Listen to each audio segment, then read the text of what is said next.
All right. Phone's away, Christina. Jeez, you're such an unprofessional person. Oh, it's right there. I'm like, where's my phone? I lost it. Woo! Okay. Oh. That's your job. I did bad. And action. Yo, yo, yo, yo, yo, yo, yo, yo, yo, yo. Welcome back. Hey, welcome back, everyone. This is Blood Sisters, season 3, I guess. Episode 2. Episode 2, the 13th episode that we've ever done. 13. 13th. Wow. Lucky number 13? 13. Well, depending on who you ask. Because that is like a dark number, right? Is 13 a lucky number for you? Or I know it has some significance. I got a bit of OCD, so I don't like odd numbers. Ooh. I like even things. Yeah, me too. Like, my favorite number is 4 or multiples of 4. My favorite number's 4. Are you fucking serious? shitting me? I have a 4 When on my the hell ankle. did that happen? How come I never knew this? It's something we don't talk about. Oh Like, my gosh, I'm gonna cry. as an adult, it's weird when I guess you talk about your favorite numbers. But That's yeah, as true. a kid, it's like, you're like, what's your favorite number? Mine's 5. Right. But we don't ask those questions anymore. That's crazy. Oh my gosh. Damn. And I always find, like, whenever I'm on the right path or I know I'm doing the right thing, I see the number 4 and I'm like, this is right. I'm where I should be. I can see my number. You know what I always discover whenever I look at the clock, it's always like in order. It's always like 1:23 or 12:34. And I was born at 1:23 a.m. Oh. So I always think that's what it is. Like whenever I look at the clock, I always see the numbers in order, and it's super freaky. Super freaky for me. But I get excited. 1, 2, 3. I don't know what it means. So if anyone's listening and you know what that means, let me know. Hit us up. whattheblood2020@gmail.com. Oh, that's right. We do have an email address. If you guys want to send us any nudes, any gifts, just words of encouragement, hate mail. Ooh. What the blood 2020. Oh, we should probably change the number, shouldn't we? Or no? Maybe we should get a different email. Right. Can we change the email ad? Probably not. Probably not. Whatever. Who cares? Anyway, Christina, what are we talking about today? Today we are talking about Jane Toppan. She is a serial killer who was born in the 1800s. So this is quite an older story.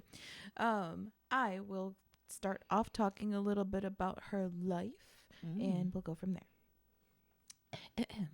Jane Toppan would eventually be known as Jolly Jane Toppan and was born March 31st of 1854. She was the youngest of 3 girls. The oldest was named Nellie, the next was named Delia Josephine, and then finally Jane, who was actually not born with the name Jane at all. Her real name was actually Honora Kelly. She had no honor, but whatever. Honora Kelly. And It's a pretty name. It is nice. Yeah. I kept trying to type the name Honora, and I was mistakenly typing honors. Or I kept trying to autocorrect to honors, and I'm like, no, bitch, it's Honora. So that's my story. Got a cat hair on my laptop. So her name was Honora. She went by the name Nora. Her parents were Irish immigrants. Her mother was named Bridget Kelly, and her father was named Peter Kelly. Now, Peter Kelly, the dad, was known to be an abusive alcoholic, and he was also known in the town as Kelly the Crack. I'm guessing for his crackhead-like behavior. Oh my God, he sounds like my father. Keep going. Yeah. It's sad because it's true. She's like, Dad? Dad, is that you? Kelly the Crack? He worked as a tailor also. And just one of the fun things that can kind of explain to you what kind of a fun person Kelly the Crack was. A rumor was started at one point that he had actually sewed his own eyes shut. So maybe she just comes from a long line of a lack of impulse control. Yeah, and then they said he ended up in the insane asylum because of it. That's what I seen. I was like, what? He sold his eyes shut. Y'all put him in an insane asylum. They're like, that's not normal. Get in there. Ship him off. Oh, so the mother, Bridget Kelly, would actually die of tuberculosis when Honora was only around a year old. And in 1860, the father, Peter, would admit the oldest daughter, Nellie, to an insane asylum, while taking the two youngest children, Delia and Honora, and giving them up to the Boston Female Asylum, also known as the BFA. The BFA was an orphanage for female children. After Peter, Kelly gave up the girls, he would never be in contact with them again, but documentation from the asylum states that the girls were rescued from a quote-unquote very miserable home. So, of course, maybe he went to the asylum himself, and that's why they never heard of him again. Maybe he went and sewed his eyes shut again, and who knows. Bye, Peter. So, Honora wouldn't stay at the BFA for long. In November of 1862, Honora was placed with a family and worked as an indentured servant for a woman by the name of Mrs. Anne C. Toppan in Lowell, Massachusetts. 1862. So that means that she was only 8 years old when she became an indentured servant. She was not formally adopted, but Mrs. Toppan gave her the name Jane, and so the name Jane Toppan was born. The Toppan family already had a daughter named Elizabeth Toppan, who she would grow up with. And Delia, on the other hand, was not as lucky and eventually was sent to the streets for prostitution. Yeah. So she did kind of luck out. One is in the insane asylum. One was sent to be a prostitute, and Jane ended up with a job at 8. Did you read that her sister also died of alcoholism? No. Yeah. Oh Delia, gosh, the prostitute. Delia. Yeah, I was like super sad by that. I was like, damn, that family had just completely life. Tragic all around. Yeah. Mm-hmm. So when Jane turned 18, she was given $50 and her freedom, but she chose to continue working for the family. Maybe this was the only family she ever knew, grew an emotional bond and didn't want to leave. What is it called? Like Stockholm Syndrome? Stockholm Syndrome. Yeah. Like fall in love with your captors. Mm-hmm. Yeah. I mean, it's also the only life that she's known, so I understand. Yeah. I mean, she probably had a lot of chaos growing up, leading up until being in this home. And, maybe she was a servant, but she saw like, oh, this is a family. I live in a home. This is nice. This is how things are supposed to be. Mm-hmm. Ever had that? Like, I don't know. Now I'm just getting into my history. But, you grow up and you don't think anything about how you're living. And then when you see like an actual family, actual parents, and you see that and you're just like, oh, that's how things go. That's how things should be. Mm-hmm. Oh, shit. I think I discovered that hits ya. that aha moment when I got to college, because we were always thankfully more fortunate than the people that were in my inner circle, because my mother, although she was a single mother, like she did her damn thing. Like we were very fortunate. But then when I got to college and I seen how much further I could have been if I came from a 2-parent household, I did build a little resentment. I was like, damn, that's what a family dynamic is supposed to look like. Yeah. And that blew my mind too, like going to college as well, because there would be so many people like, yeah, my mom, my dad, my uncle, my everything. I'm like, your family gets together? Right. We're going fishing up north this weekend. I'm like, wait, as a family? You like spending time together? Y'all not gonna fight? So confused. Nobody gonna pull out a gun or a knife? Like, damn. No weapons involved? Are you sure? You said you're going fishing. Are you going to use the hooks to like kill each other? Hurt each other? I don't understand.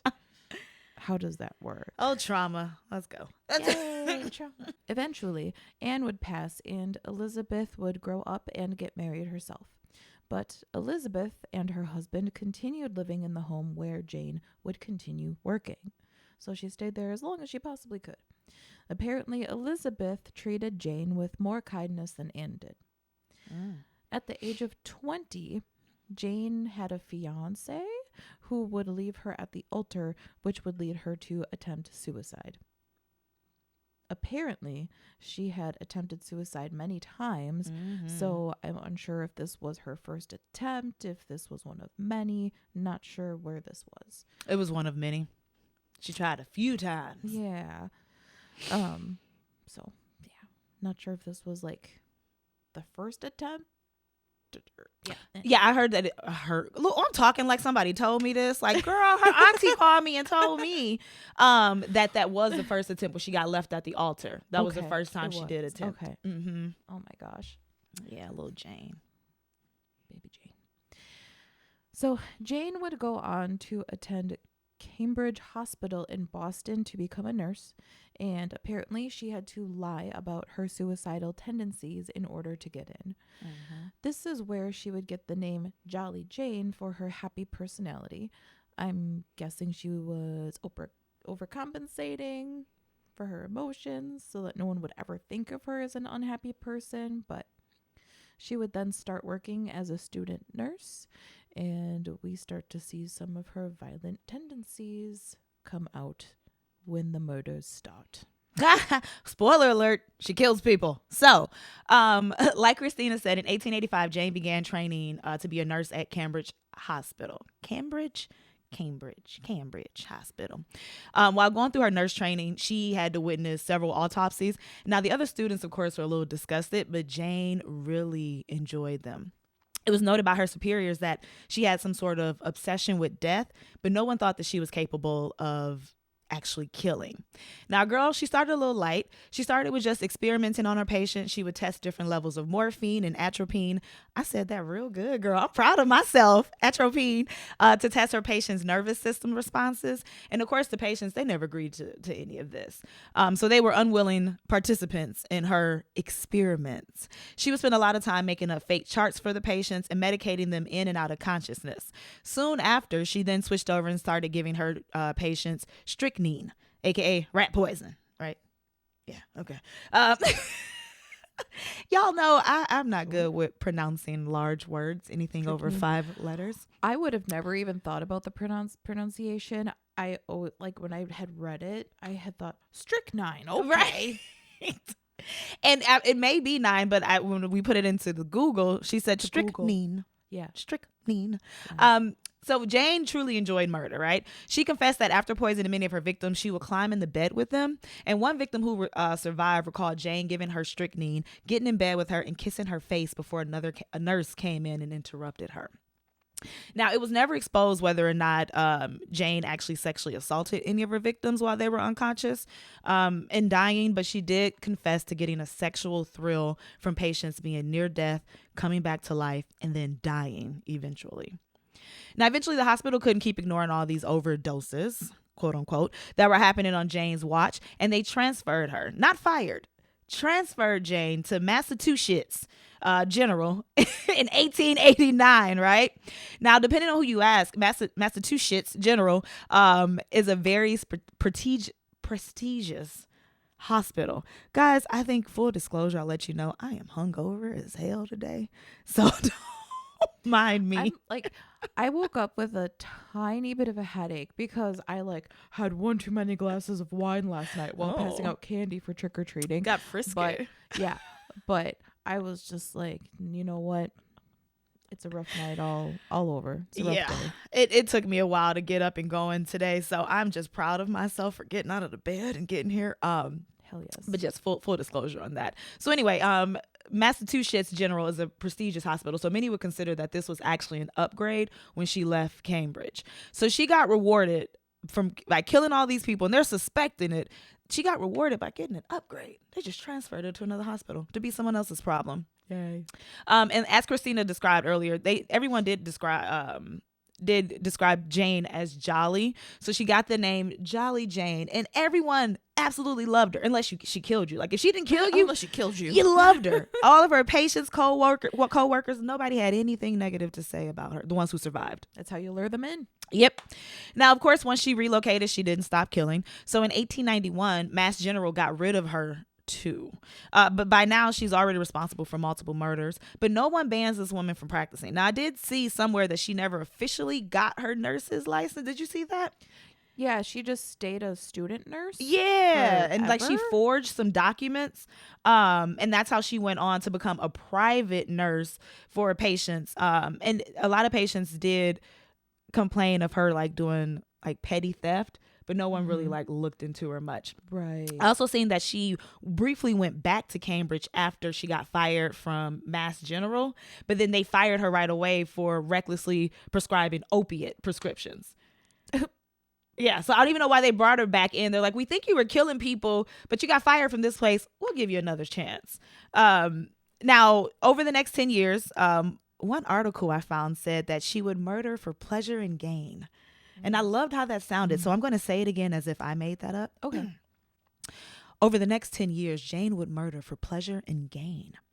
And sounds profound, right? Jane would still go on to poison all of her victims. She didn't like getting her hands dirty. And like I always say, if it ain't broke, don't fix it, right? So in 1895, she poisoned her landlord. 2 years later, she poisoned his wife so that she could have the home to herself. Now, I'm not sure what happened to the home because I read that she also went on to murder another set of landlords, a friend whose job she wanted, and that poor foster sister Christina was talking about in 1899. And what was her name? Which one was that? Elizabeth. She killed little Lizzie Lou of strychnine as well. Lizzie Lou. Now, in 1901, she gets a little sloppy and she thinks it's a great idea to kill an entire family. The Davies family. She kills the mom first. Then she moves in with Alden Davis, who's the husband, to help take care of him and look after him after his wife died. Now, of course, the family does not know that Jane is responsible for killing the mom when they allow her to take care of the father. Right. She then goes on to kill 2 of his daughters. One of his daughters went to Jane for comfort. I'm pretty sure she's seen Jane as like a mother figure. So it was reported that she went to Jane for comfort, and Jane ended up killing that baby. Yep. Jeez. That's how she rewarded her. So within 3 months, the entire Davis family was dead. I was pausing. I don't know if you wanted to add more about the Davis family.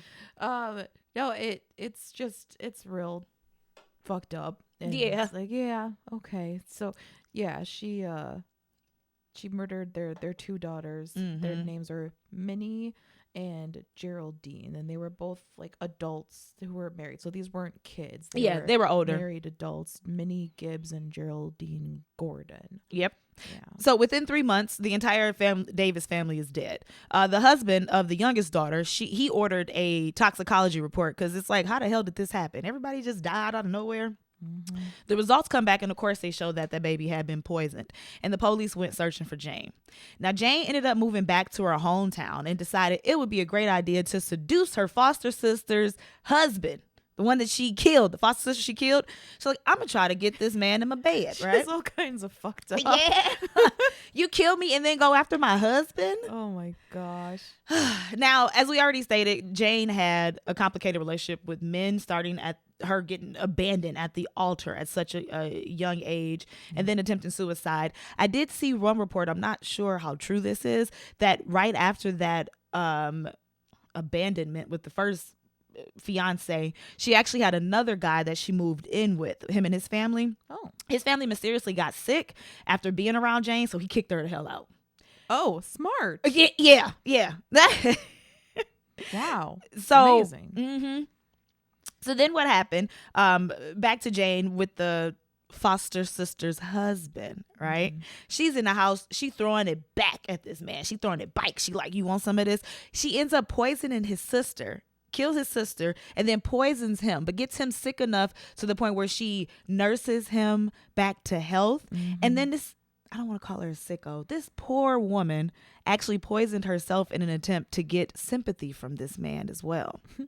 So once she got him back in good health, she's still trying to seduce him, and he like, nah, Jane, I don't see you like that. He ain't fall for it. He kicked her ass out the house. Smart man, because she would have killed him eventually too. Yeah. So on October 29th, 1901, she was arrested for the murders of the Davis family. And by 1902, she had confessed to 31 murders of patients, family members. But many believe that she was exaggerating that number. Now I did see, and you can confirm what number you seen, because I seen twice. It was confirmed 11 or 12. I seen the number twice. I saw 11 more. 11. Okay. Yeah. So she did. They ended up confirming that 11 were actually killed by her. Yes. Now, I don't know why that number was so low. I feel like if they wanted to, they could have just dug up the old patients and tested their bodies. Exhumed the bodies. Yeah. And, for the Davis family,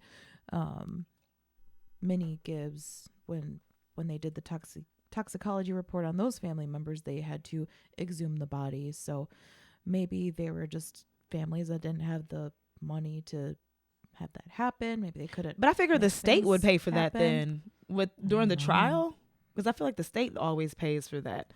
But whatever. Maybe. Either way, she confessed Yeah. to 31, but they only could pin 11 murders on her. In her confession, Jane admitted to feeling no guilt. She said, "No, I have absolutely no remorse. I have never felt sorry for what I have done. Even when I poisoned my dearest friends, as the Davies were, I did not feel any regret afterward. I have thought it all over, and I cannot detect the slightest bit of sorrow over what I have done." Now, I would like to mention, too, that it's very rare for women serial killers to be like sexual sadists and get off from that. We usually murder for gain, not sexual gratification, but she definitely did say she got sexually aroused from watching these people slowly die in her arms. Yes. Like Yeah. she would lay in bed with them as they were dying and just like kiss on them and Rub on them. So get her rocks off, whatever. Yes. Yep. Absolutely. This is ringing a bell to some other research that I had done. I do want to say there is a huge book that was written about her too, with tons more information. I didn't buy it because I had to like get it online. It's like 350 pages. So I'm sure that there's a ton more info on Jane Toppan if we want to ever like do a deep dive. That would be fun. Christina loves overwhelming y'all with information, and I love it. Just go ahead, girl. I love information. There's so much cool stuff that happens. Not like it's cool that people got killed, Yeah, but of course. lots of history in there. So yes. Facts, numbers. Anywho. So Forget they can see me. I was getting all relaxed. I was like, that's fun. Have some coffee. Hey, Christina, we can't have this much of a break. Cut this out. Oh shit. Okay. So, the trial. Jane Toppan, as Natasha said, was arrested in October of 1901. She then went to trial for murder in the summer of 1902. She had actually confessed to her lawyer that she killed at least 31 people and maybe as many as 100. She also did admit that she had the sexual impulse to kill. So during interviews, she claimed that she started killing people because she was dumped when she was 16. So this must have been another relationship that went sour. One of the quotes regarding this says, "If I had been a married woman, I probably would not have killed all those people. I would have had my husband, my children, and my home to take up my mind." Now, do you believe that? No. Yeah. I don't feel like her being in a relationship, even if she was happy, she would have always had these like urges and possibly went on to kill her own children. Yeah, I feel like maybe if someone might have slightly done her wrong, maybe something happened with the husband, another family member, she would have found this way to get back at people. And who knows, maybe she would have poisoned, maybe she would have killed in another way. But I feel like she just had that in her from a very young age. And I think it was going to happen anyway. Yeah. After the trial, the New York Journal printed Jane's confession to her lawyer, in which they also stated that she was deemed insane by a panel of experts. I did also see reports that stated she wanted to be found insane, so maybe it was an act. So knowing her way of manipulating others, it's entirely possible that she would have convinced experts that she was insane, get committed to a mental health facility, and then, "Oh, I'm all better now, right?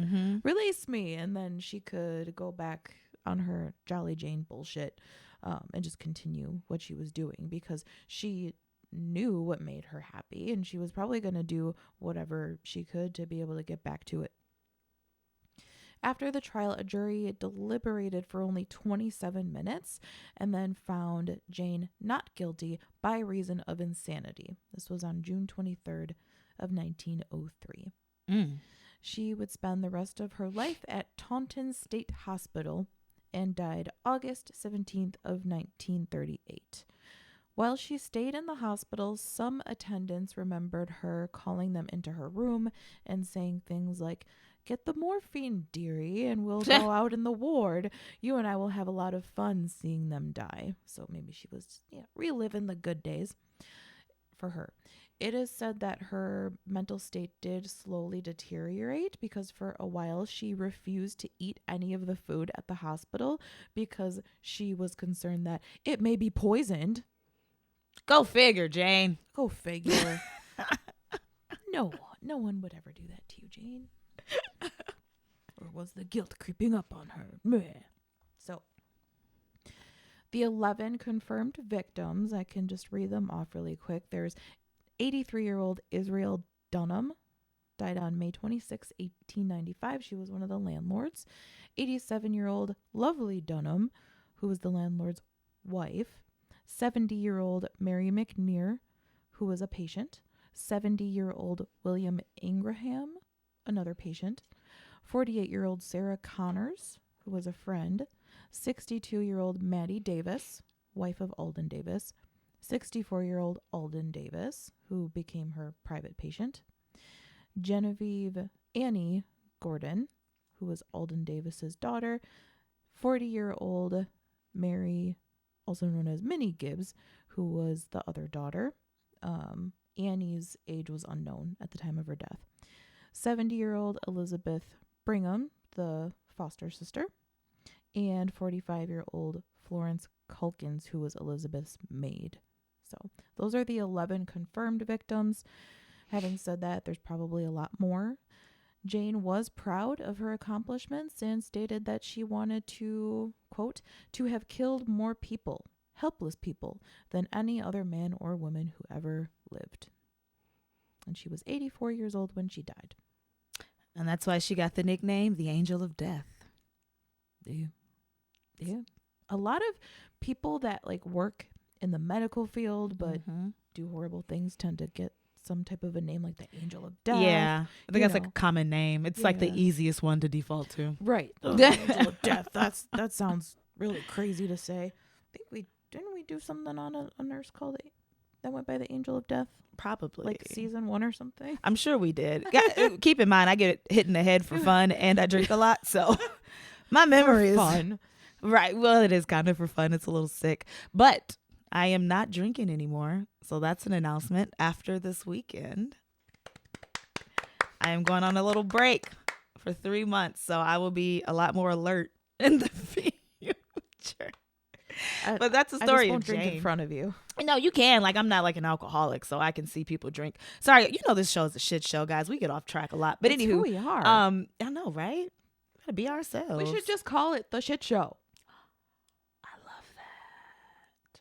What if we just do a shit show for the Patreon where we just talk? It's gonna be like 3 hours long. We could split it up into hour-long segments. Yes. For $5 a month, you can get access to the shit show. Mm-hmm. And maybe for $10 a month, you'll get access to the shit show and a sticker. Sticker? I want that sticker. A little decal to put on your laptop. Right? But that was the life of Jane. I feel a little bad for her. Like, she had a really bad upbringing. Still not justifying everything she went on to do. Like, she killed innocent, helpless people who were looking at her to actually help them in their times of need. Like, it was fucked up. It was really, really fucked up what she did. Yeah, she did some dumb shit. And it's like, girl, get in line. You're not the only one with man issues. Like, that don't give you a right to kill innocent elderly people over a dick. I mean, well, we also didn't see it, what he was working with, but it was over like multiple men. You know, like I'm sure within there's probably a range. She probably had a little peen. She probably had a big peen. Mm-hmm. It seems like no matter the peen, it made her upset. Yeah. And if everything is felon, it's probably her. She was the problem, but she couldn't take accountability, so she's just like, it's these men. I never got married, so I'm gonna kill people. And then also that raises the question: why wouldn't she just attack men? Like, just target men. Literally, let's target helpless people. It's something behind that ideology of, these people are helpless, so might as well get rid of them. But I understand, like, some people have used that ideology, like Dr. Kevorkian, the whatever. But that reasoning for her seems to make no sense. Like you said, you would think like she would do like a Nanny Doss type of thing and just kill men. husbands. And Right. Yeah. Right. Well, Nanny Doss had like many husbands. Mm-hmm. She couldn't get one. Yeah. But even then, like, maybe she could have just targeted, like, her male patients. Yeah. Yeah. She did not discriminate between sexes. Just anyone that was there, that was a patient, that was hopeless. Oh, stupid Jane. Well, I mean, I have a question now. Taking consequences off the table, right? There's no heaven, there's no hell, there's no consequences. You can kill with no threat of going to jail or being discovered. If killing would improve your quality of life tremendously with no consequences, do you think you can do it and not be remorseful? It would depend on the person. If they were a piece of shit anyway, who was making other people's lives miserable, yes. But if they were a good person who maybe they made other people's lives better, but for some reason they were in my way, then no, because I could just find my way around them. So you would kill like a vigilante killer? Yeah. Okay. Yeah, like you ever seen Dexter? Oh, I love Dexter. Yeah, I'd be like Dexter. I feel like that could have been my life if my mother didn't stop me from my experiments that I used to do as a child on insects. Insects. Yes. Yeah. Girl. I don't know if I told y'all this story. So did I tell you this story when I was a child? I think so. I think I did share this in season 1 or possibly just with Christina. But when I was a child, share it quickly. When I was a child, I wanted to be a scientist. So I would conduct experiments like Jane on insects like ants. Oh, I would also do bees. Bees were another good one, and flies when I can catch them. And so with the ants, or the bees first, that's where it started. I would trap them in a bottle because my grandmother had this huge post in the backyard. And bees would always just like land on this post and just sit there. So I'd trap them in a bottle and I like shake them up and see how long they can survive with me like shaking them for a certain amount of time each day. And then with the ants, I would like burn their leg. It was sick. Why am I telling this story on the air? Move that to the Patreon. Right. We'll save this story for the Patreon. The important part is that we did not move up to small animals. Right. I did. My mother stopped me and I would never forget. She was so upset. Like, your little sick, crazy ass. And I was like, this is weird. Like, I'm enjoying myself. Right. I was like, yeah, no, what do you mean? I want to be a scientist. What do you mean? I can't make experiments on insects? Like, I'm a scientist. Don't you purposely mess up your hair and you're just like, I'm a scientist. What do you mean, mother? Wearing a little lab coat at 8. God, I was a troubled child and no one got me help until it was way too late. But anyway, I don't know why I shared that story, but do you have any fucked up stories of messing with insects? Please do tell us. Right. I mean, flies, I will say I hated flies. They were really annoying. So, you know, those like 25-cent bubbles, and you can like get toys out of the 25-cent. Yeah. Bubbles. Like, I would trap them in there and just like keep them in there and be like, you suck. You know, and then they die in there and I'd be like, and then I'd throw it away. But yeah, I mean, fuck some bugs. You know, some bugs are necessary for the environment and the ecosystem, but some are just fucking annoying as hell. And I think I was a kid. Like, I didn't know. I just had all this. Like, I was curious. I was always a curious kid, and I would ask questions, and everybody's like, just be quiet, girls. You talking too much. And I'm like, damn, okay, I'm going to figure out myself. Can an ant survive in a bottle filled with water with this much air? They can't, by the way. They Learned that the hard way. Their little legs probably get tired. Yeah. God, I was sick. Yeah, I don't need any children. maybe we'll get an ant farm so we can redeem ourselves. I know. I feel so guilty now. Like, even if I'm outside and like an ant's crawling around, like, I won't even step on it because like, I'm just sorry about your second uncle, buddy. Right. You know what? We could get a little ant farm, put it back here, and take care of ants. So I can because I'm pretty sure I'm going to hell for that. Like. Maybe this will be a way to redeem. I would be pissed. All the good I've done in this world, and Goddess is like, girl, we sending you to hell because you killed ants. I'd be like, bruh, hook a sister up. Right. All right, y'all. So this is only the second episode. We are back trying to get in the swing of things. It's a shit show. Give us some time. It's a fun shit show. It is. It is a fun shit show. We're going to enjoy this ride. Yeah. And we're going to ride it till the wheels fall off. Please ride with us. Because we're back. We're back. Back in action. Wee. Back and blacker than ever. So our last week's recording, our new episode of season 3 is up on Spotify. The audio version is also available on Spotify, Apple, wherever you get your podcasts, and the video will also be up on YouTube very shortly. So, and with that, until next week, everybody, have a great week. Make sure to drink your Red Bull and your coffee and live your life. Just live your life, dog. And end it.